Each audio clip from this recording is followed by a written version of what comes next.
BPL শুরু হতে আর বেশি সময় বাকি নেই, তাই প্রতিটা দল একে একে দেশি বিদেশি ক্রিকেটারকে দলে ভিড়াচ্ছে।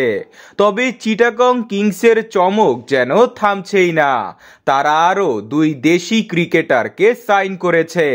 প্রথমে তারা সাইন করেছে ২৮ বছর বয়সী তাদের ঘরের ছেলে ডানহাতি পেসার ইরফান হোসেনকে ও দ্বিতীয় নম্বরে দলে নিয়েছে ৩৮ বছর বয়সী বাঁহাতি অর্থোডক্স স্পিনার নাবিল সামাদকে। ইরফান শুক্কুর এনসিএলে চট্টগ্রাম ডিভিশনের হয়ে খেলেছেন। যদিও তার জাতীয় দলে অভিষেক হয়নি, তারপরও তাকে ব্যাকআপ খেলোয়াড় হিসাবে দলে নেওয়া হয়েছে। ওদিকে নাবিল সামাদ বিপিএল এর পরিচিত মুখ। ২০১২ বিপিএল থেকে সে নিয়মিত বিপিএল খেলছে। ৪৯টি বিপিএল ম্যাচ খেলে ৩৪টি উইকেট নিয়েছেন। গতবার তিনি বিপিএল এ খেলতে পারেননি, তাকেও ব্যাকআপ খেলোয়াড় হিসাবে দলে রাখা হয়েছে।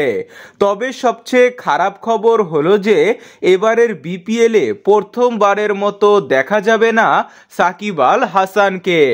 অনেক আশা ভরসা নিয়ে চট্টগ্রাম কিংসের মালিক সামির কাদের চৌধুরী তাকে দলে নিয়েছিল।